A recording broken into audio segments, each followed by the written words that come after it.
Hey, what's up, y'all? I'm Nadia, and I'm back with another Married at First Sight review. And y'all, we can't make this stuff up, y'all. You know, we just can't. But anyway, let's get right on into it.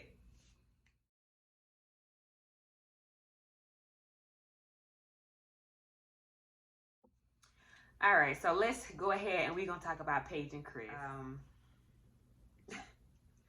So every time we see her, she's sitting around. It's like she's waiting around for Chris to just pop up.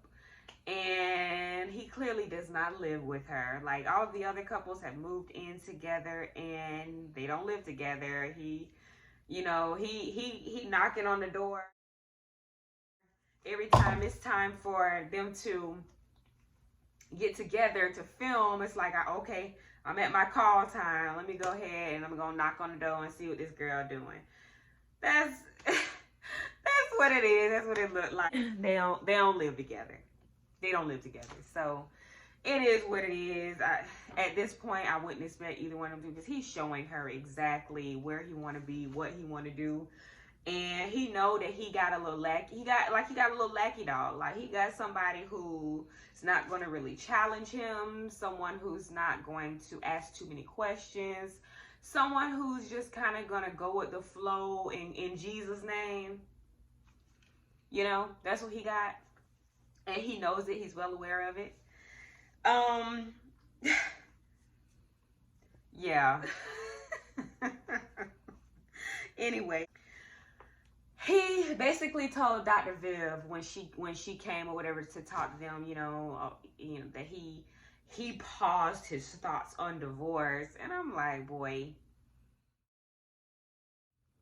it's like this power dynamic. It's like he's trying to enforce whatever power he think he has with Paige. And if we want to keep it real, he got a lot of power over her at this point. But it's only because she's allowing him that space to, So he came up and he started talking about that. And it was dead silence while they were waiting for Dr. Viv to get there. Again, no type of communication. It's kind of like, they said I had to be here at this time, so I'm here at this time because, I don't want to get in trouble, or, I done signed up for the show, so I got to at least meet that obligation. That's what it is. That's exactly what it looks like. So, Dr. Viv, y'all, you could tell I'm just like so over it. I think we all just over it, because it's like, Paige, girl,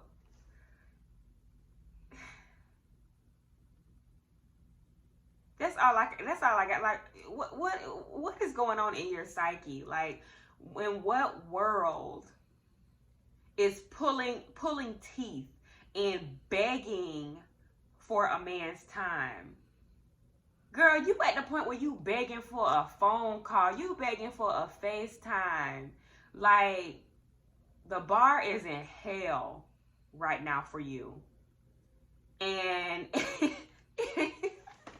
it's just, you gotta laugh. You just really have to laugh. A lot of these, I know a lot of people are really emotionally invested in these couples and stuff, but I have to sit back and I'm like, you just gotta laugh sometimes, to keep from crying about it, because it's just like, to see her accept so little.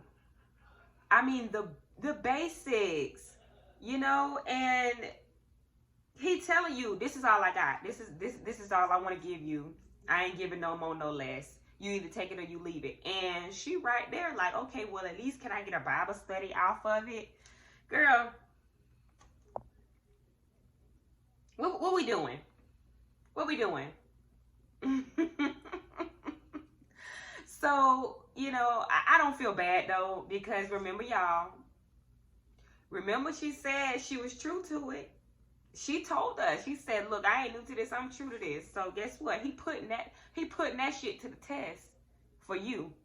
He said, I'm gonna see exactly how far I could take this.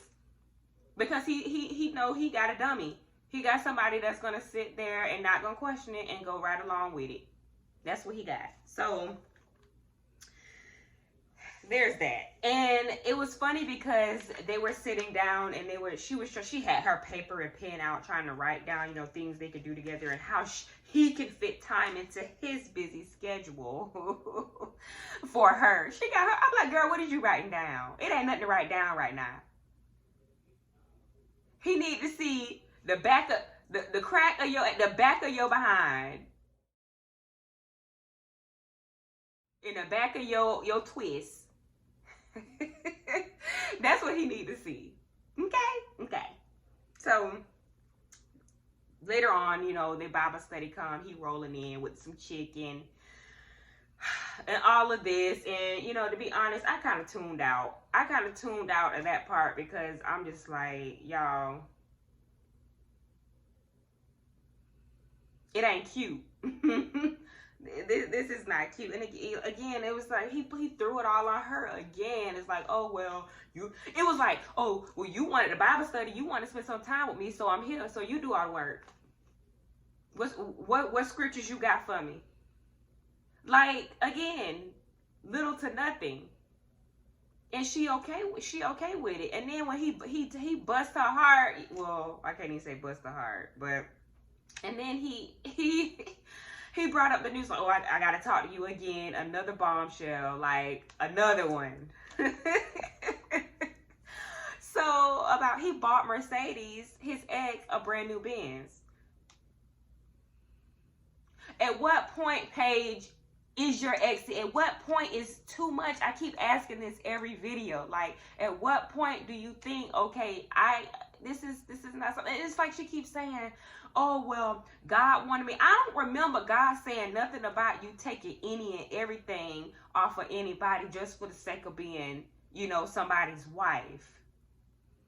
It's a two-way street. It can't be just to the wife being into the husband. It got to be both ways, honey. So I want her to really, stop being so deep about the situation and take those rose-colored glasses off and just see things for what it really is. And I don't know whether he done dipped her down good enough to where she can't see shit no more. Like, I don't know what it is because they've only known each other for 3 weeks. So, sis, you this deep into it to where you can't pull away. It's only been 3 weeks. Like, was it that good?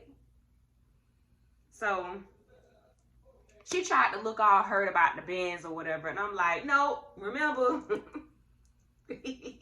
you was true to it, right? So keep that same energy. All right, so with Brianna and Vince, Dr. Viv, she came over and talked to them about, you know, basically Vince's anger issues over the little petty shit, all the little small stuff. And he tried to say, oh, you know, I don't want her to think I'm delicate, like I can't handle some of the things, can't handle her jokes, or can't handle. I'm like, you've proven over and over that you really can't handle it. And he was just like, oh, well, I'm not delicate. I mean, you are. You're sensitive. You are. And,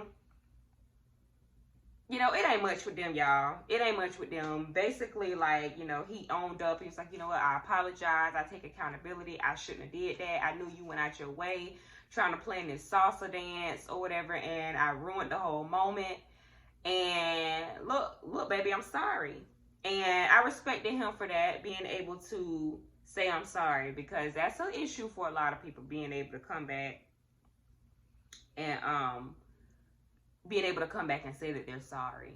So that was good. They cute. They're the only one who really played the intimacy game and did it the right way and were engaged during the game, and it just seemed like it came a really natural. So it's good to see that turnaround with Brianna and Vince.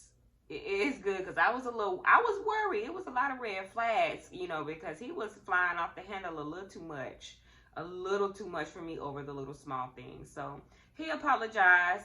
We gonna see, you know, where it go from there.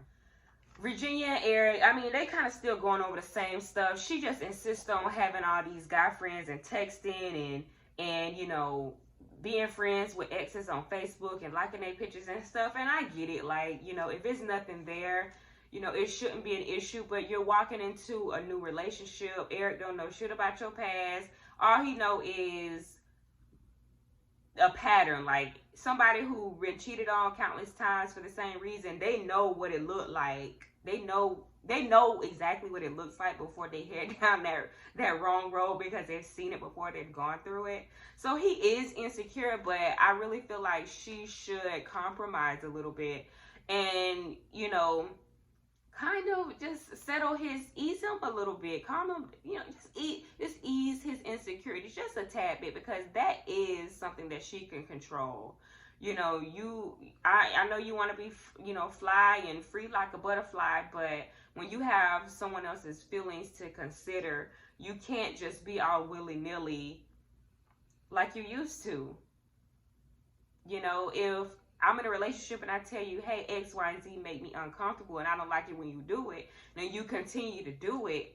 It's like you don't care. So, she need to grow up. She need to grow the fuck up. There, I said it. Haley and Jacob. Haley still don't like him. They still forcing it. Why we on this still? Like, she down in tears now because they trying to make this girl fall in love with this man, and she's just not into it. She don't like him. She don't want him to touch him. She don't want him to kiss her like nothing.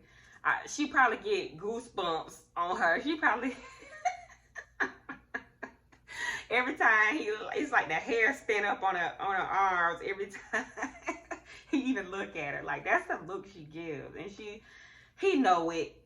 And she know it. It's just, I guess they're just trying to play it all out for TV. Just, you know, they're trying to play it all out for TV's sake. So it is what it is with that too. And Ryan and Clara just want to be intimate with her husband, you know, and there's nothing wrong with that. The issue is, though, her idea of intimacy, she doesn't equate, how can I say this?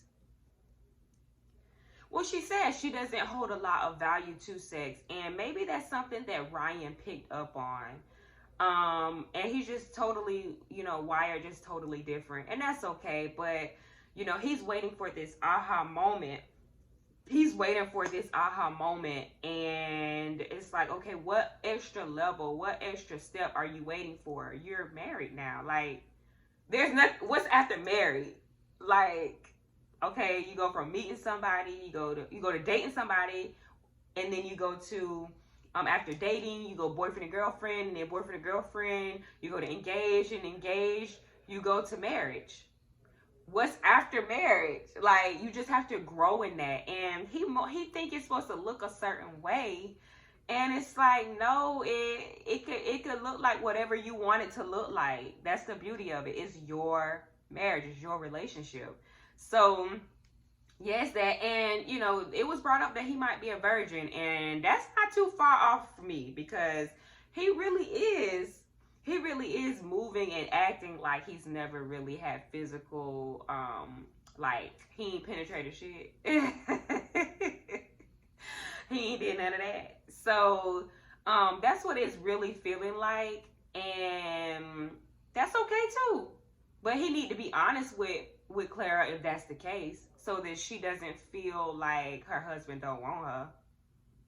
Like, open your mouth. If that's what it is, that's what it is. You know, I'm pretty sure she'll be fine with it. So, yeah, and, you know, they both have some stuff they have to work on in regards to sex, and that's why they're disconnecting in that area.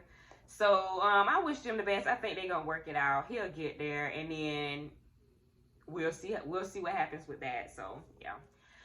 So anyway, yeah, I mean, Paige and Chris, they are so exhausting. Like, it's like every time we think it could get, it's bad, it get worse. It just gets worse, and we like, we doing this? Is she down the ride like this? Because Pastor Kyle wasn't wrong and his pastor wasn't wrong. You got you a ride or die. And I don't know how many more places you're going to find that, Chris. And that's probably why he's still sticking around too. Because he He know good and well, and it is what it is, y'all. So we're gonna see what it's giving next week with Married at First Sight. Y'all drop down in the comments and let me know what y'all thought about this episode. Go ahead and like the video, subscribe to my channel. Thank y'all for thank you guys for watching and tuning in and checking in with your girl. So yeah, let me know what y'all think. Until next time, you guys. Bye.